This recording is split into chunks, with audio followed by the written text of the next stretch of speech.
You look gorgeous. About to get cool. So, for those of you who don't know me, I am Kirsty's sister Lizzie. Yes. I'm an academic, so I give lectures for a living. Obviously, usually 20, 45 minutes, an hour in lecture. Oh, yes. And normally, these are academic talks about medieval music, so you'll be very pleased that I'm not going to do that today. But I was at a bit of a loss how to do a shorter, more personal kind of speech without PowerPoint slides or a handout. So I'm actually going to structure what I have to say around 3 examples of things that relate to my sister. The first couple are going to be illustrated with stories from our past, and I'm going to try and keep it like all the best pastries, short and sweet. So first, we're only 14 months different in age, so all my earliest memories, sorry Daniel, this is before your time, all my earliest memories are of being one of 2 children. And I can't remember a time before I had a sister. Aww. The earliest memory I have is of a game that we invented in the garage where we grew up, in a bungalow in Hemmingford Grey. In the garage, there was a disused mattress. And the game we invented was called, for reasons that are obscure, Donkey and Doctor. Very medieval. Donkey and Doctor. So you might think that given that I'm the one with the doctorate, it would be a forecast of my life to come and I'd be the doctor. But actually, Kirsty was the doctor, yes. And I was the donkey. Now, of course, this was a cunning plan on my part. Far from being a stupid beast of burden, the scenario was that the poor donkey was ill in bed, which is why we needed the mattress, and the doctor's job was to work out what was wrong with him. Yes, I was a trans donkey. And then help him by bringing food and drink, stroking his hair, and generally pampering his every whim. How glad I was to have a younger sister. But what this story shows is less Kirsty's gullibility, although it perhaps does show that as well. But she was only 2. But it more shows her willingness from an early age to care for others, even her annoying older sister. And actually, incidentally, relating to Dad's speech, it shows her love of equine animals at an early age. So that's the first story, Kirsty's willingness to care for others. So secondly, as Kirsty grew up, people found it hard to believe that she was my sister. As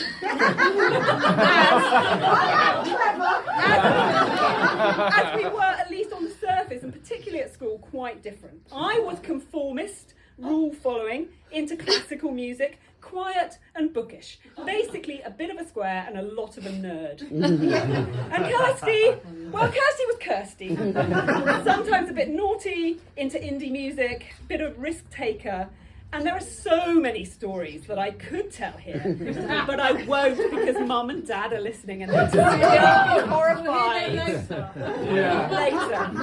She was the one who did the bungee jump. She did the black run. She is the one who got her nose pierced and her boobs done, and I hope I haven't shattered anyone's illusions there.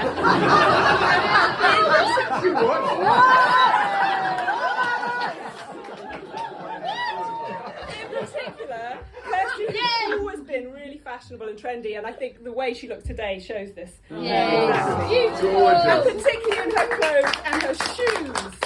And many of you here know about Kirsty and her Not her underwear. Now, for school in particular, Mum, being a very responsible kind of adult, always insisted that we had sensible Clark's shoes, flat, in the right width fitting, with a rounded toe, and usually in a sort of mud brown colour. And I loved mine, of course. But Kirsty typically felt the opposite, and she craved something very different, and saved up to buy the shoes she really, really wanted. And what were they? One day she came back from shopping in Huntingdon with some super risque white stilettos. And Mum promptly banned her from wearing them, amid some shouting and crying. And I'm sort of disappointed she's not quite wearing those today, because they've got a square or block heel, but it's the same kind of idea. But Mum likes them. Yeah. What this second example tells you is that Kirsty is determined and focused when she really wants something. And this came out later, actually, in her determination to have a child, her daughter Hetty, who's been such a fabulous bridesmaid today.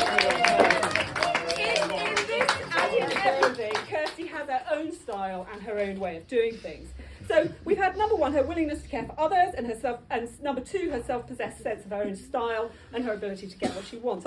And the combination of the two is surely what makes her a top match for any lucky partner. Because in fact, we have to face it, it's not her singing. and in fact, what Kirsty wanted in life, and note the order of priority, was a child, a dog, a nice house, and a husband. Achieved.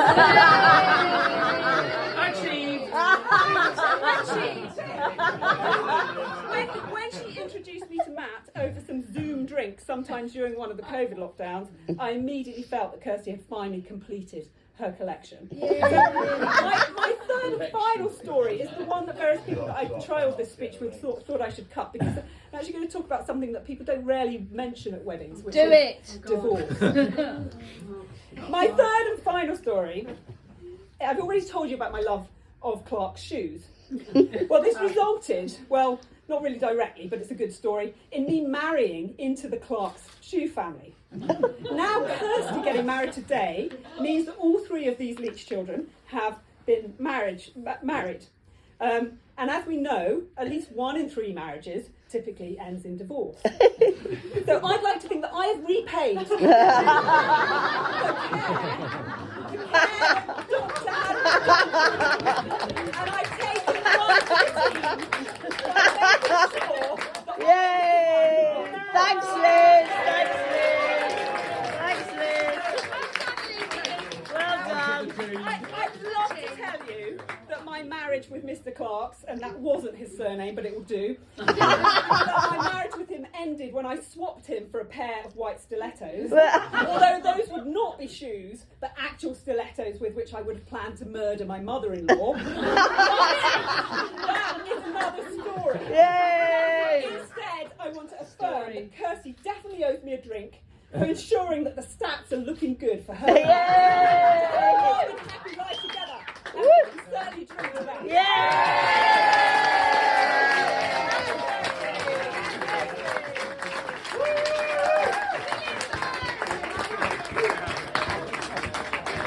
I'm definitely winning this speech competition. I said 45 minutes.